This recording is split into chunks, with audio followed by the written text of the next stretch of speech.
Hello दोस्तों। Yes study bye Bhanu sir YouTube channel पर आपका हार्दिक स्वागत है। जिन भी दोस्तों ने आरपीएससी ईओआरओ का एग्जाम दिया होगा, उम्मीद करते हैं सभी दोस्तों का एग्जाम अच्छा हुआ होगा। और जिन्होंने तैयारी की है उनके जो क्वेश्चन हैं वो अच्छे सही हुए होंगे। जिन्होंने तैयारी नहीं की है, किसी की थोड़ी बहुत कमी रह गई होगी, तो उन्होंने अपना देखा होगा लेवल, और आगे उम्मीद करते हैं उस अपनी तैयारी को आगे के जो एग्जाम होने वाले हैं उसके अनुसार जारी रखेंगे। तो देखिए, हमें पता है कि आज जो 14 मई को जो आरपीएससी ने ईओआरओ का जो एग्जाम लिया है, उसके यदि हम बात करें कि पेपर लेवल, अटेंडेंस और वैकेंसियों की कुछ संख्याओं को लेकर कुछ चर्चा करें, जो कि चीजें कट ऑफ को प्रभावित करने वाली हैं। देखो, हमें पता है कि जो आरपीएससी ने जो एग्जाम लिया है, ये 2 शिफ्टों में एग्जाम हुआ है। 14 मई को 2 शिफ्ट में एग्जाम हुआ था, शिफ्ट फर्स्ट और शिफ्ट सेकंड। दोनों शिफ्ट में जो पेपर का लेवल है वो लगभग समान लेवल है। ज्यादा क्वेश्चनों का अंतर नहीं है कि कोई बोले कि फर्स्ट शिफ्ट का थोड़ा इजी था या सेकंड का थोड़ा कठिन था। ऐसा कुछ नहीं है, एक दो क्वेश्चनों का अंतर रहता है, तो वो तो कोई भी जब 2 पेपर बनाएंगे तो उनमें तो इतना तो अंतर मान सकते हैं कि किसी में 2 सवाल सिंपल पूछ ले जाएं, किसी में 2 सवाल थोड़े कठिन पूछ ले जाएं। लेकिन ओवरऑल यदि हम लेवल देखें दोनों पेपरों का, तो दोनों पेपरों का जो लेवल था वो बिल्कुल समान था। अब बात करें कि जो लेवल था उसका कठिनाई स्तर कैसा था। देखो, हमें पता है इसके जब 2 पार्टों में जो पूछे गए थे क्वेश्चन, एक जो जीके जीएस का पार्ट था जिसमें 80 क्वेश्चन पूछे गए थे, और एक जो नगर पालिका का जो अधिनियम वाला जो पार्ट था उससे 40 क्वेश्चन पूछे गए हैं।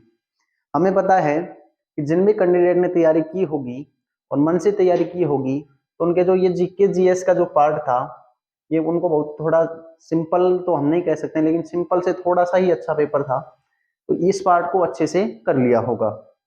और बात करें अधिनियम वाले पार्ट के 40 क्वेश्चनों की, तो इसमें भी तैयारी करने वाले कैंडिडेट जो होंगे उन्होंने आराम से 30 से 35 क्वेश्चनों के यदि हम एक औसत लगाएं, इतने क्वेश्चन तो सभी ने इसमें किए हैं।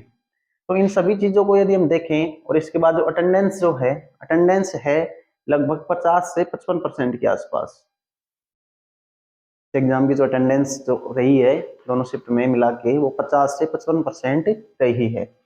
और इसके बाद यदि हम देखें कि जो वैकेंसी हैं वो कितनी है, वैकेंसियों की संख्या हमें पता है लगभग 90 के आसपास वैकेंसियां हैं।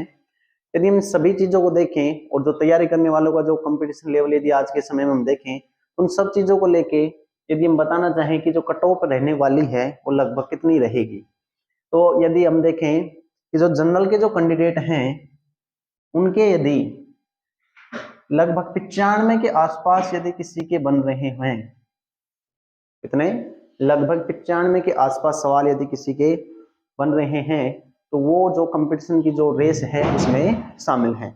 क्योंकि इतने क्वेश्चन तो होने चाहिए। हमें पता है 120 क्वेश्चन थे, और जो पोस्ट हैं वो बिल्कुल ही कम है, या कहें कि वो ऊंट के मुंह में जीरा वाली जो कहावत है वो इसके लिए बिल्कुल फिट बैठती है। तो इतने क्वेश्चन तो इसमें कम से कम अपने होने ही चाहिए, लगभग 95। तो जो एवरेज जो स्कोर है, अच्छा जो स्कोर माना जा रहा है, वो जनरल के लिए कितना माना जा रहा है, 95 प्लस के आसपास यदि किसी के क्वेश्चन हैं तो उनका ये अच्छा स्कोर मान सकते हैं। इसके बाद बात करें ओबीसी की, तो ओबीसी और जनरल अभी जो हालात चल रहे हैं राजस्थान में जो वैकेंसी को लेके, जनरल और ओबीसी की कट ऑफ का यदि हम अंदर देखते हो तो लगभग इनमें ज्यादा अंतर देखने को नहीं मिलता है। यदि किसी की 95 जा रही है तो ओबीसी की उसके आसपास या तो 93 या फिर 94। तो यदि हम जनरल का 95 के आसपास एक अच्छा स्कोर मान रहे हैं, तो ओबीसी में भी लगभग किसी के 93 से 94 यदि क्वेश्चन हो रहे हैं, तो उनका भी जो लेवल है एग्जाम का जो क्वेश्चनों का जो था उसको हम अच्छा स्कोर मान सकते हैं। इसके बाद बात करें एमबीसी और ईडब्ल्यूएस कैटेगरी, इन दोनों की कट ऑफ देखो लगभग लगभग हमेशा समान रहती है किसी भी एग्जाम में हम देखें, लेकिन ज्यादा अंतर इनमें नहीं देखने को मिलेगा, क्योंकि जो वैकेंसियों की संख्या है जनरल, ओबीसी, ईडब्ल्यूएस, लगभग सभी में थोड़ी थोड़ी वैकेंसियां 90 को यदि हम डिवाइड करेंगे कैटेगरी वाइज, तो इन सभी में जो वैकेंसी है वो लगभग कम है। तो कट ऑफ का अंतर ज्यादा ये देखने को नहीं मिलेगा कि जनरल की ज्यादा हाई जाएगी या फिर कैटेगरी वाइज थोड़ी कम जाएगी।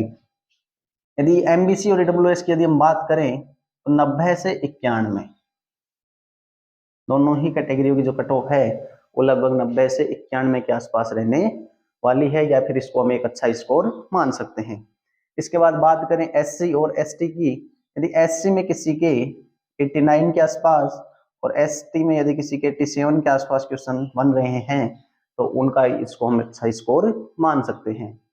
तो देखो दोस्तों, ये कुछ सभी चीजों को लेके, कट ऑफ को जो प्रभावित करने वाली चीजें थी सभी को देख के ये एक स्कोर, अनुमानित स्कोर आपको बताया गया है। जिसके आसपास किसी के अच्छे बन रहे हैं तो मान सकते हैं उनकी अच्छी तैयारी थी और उन्होंने अपना अच्छा एग्जाम दिया है।